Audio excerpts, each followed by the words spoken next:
Bienvenue Christelle, ça me fait super plaisir d'échanger avec toi.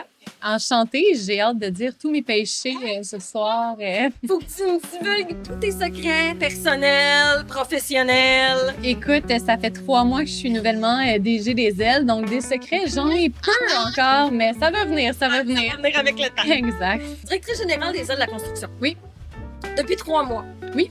Qu'est-ce qui t'a amené à participer aux ailes de la construction premièrement? En fait, moi, je viens du secteur de la quincaillerie puis de construction. OK. J'ai passé 8 ans à l'ACMAT, c'est une autre association, en fait, une association patronale. OK. Et on accompagnait, on avait beaucoup de services et on rencontrait des entrepreneurs.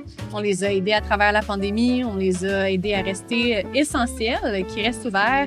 Et des femmes, il y en avait peu. Puis quand il y en avait, ils devaient être faits fortes, solides.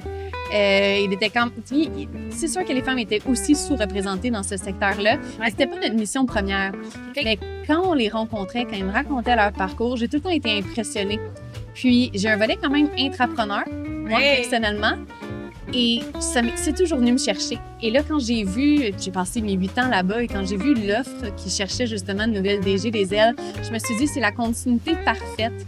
Je vais pouvoir refaire mon rôle au sein d'une association, mais là, que cette fois-ci, met vraiment le rôle de la femme, tant au niveau entrepreneurial, mais aussi au niveau de toutes les femmes du secteur de la construction. Puis on sait qu'il y a du travail à faire. Oui. Donc, je me suis dit, c'est le parfait défi. Je me lance, puis me voilà. C'est quoi le travail qui reste à faire selon toi au niveau des ailes de la construction? En fait, on a plusieurs types de membres au niveau des ailes. OK. On a des femmes qui sont des femmes de métier, qui sont vraiment sur les chantiers. On en a peu. Pourquoi on en a peu? Parce que c'est la réalité. Il y en a peu dans notre secteur. On veut les aider à intégrer le secteur d'activité de la construction avec notre nouveau programme FIC. Donc ça, c'est vraiment un des volets, une des missions qui vont nous alimenter pour les années à venir. Mais on a également toutes les femmes entrepreneurs qui veulent se lancer dans le secteur de la construction, qui ne savent pas par où commencer ou qui vont prendre la relève. On veut les outiller, on veut leur offrir de la formation, de l'accompagnement, du mentorat également au niveau des ailes. Wow. Et on a toutes les femmes qui rejoignent le réseau professionnel. Donc, on a les architectes, les ingénieurs, les chargés de projet. Je dis souvent que les ailes, c'est comme un chantier à ciel ouvert. Ouais. On a toutes les catégories, vraiment, de personnes qui collaborent et qui sont nées à travailler ensemble dans une journée au quotidien. Et là, nous, on les regroupe ensemble, soit par nos événements, notre réseautage, mais on va au-delà de ça, justement, avec du coaching, du mentorat et des formations. Et on va en développer encore plus avec les années à venir. Fait que c'est ça, en fait, qui les attire, qui les amène à venir partager leur expérience dans les ailes de la construction. Exact. Ils viennent vraiment rechercher une communauté. C'est ça, les ailes avant tout. C'est une communauté pour briser l'isolement.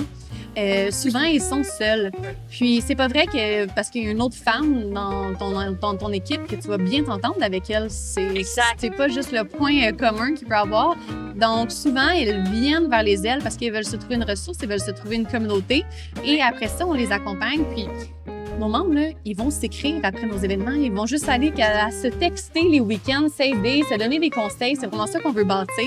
Ouais. Et souvent, ça, c'est le volet là, individuel. Et souvent, on a des entreprises qui, eux, n'ont pas nécessairement les ressources ou le temps de bâtir un comité de femmes ou un comité d'inclusion, on peut le dire également comme ça. Ouais. Et là, ils vont dire, bon, mais à la place, on connaît les ailes, on est partenaires, va à leur événement, va rencontrer. Et là, ils se ramassent sur un bassin, 2-3 femmes qui vont venir justement nous voir et rencontrer d'autres femmes de leur secteur. Puis ils vont se bâtir justement des relations, puis des relations d'affaires.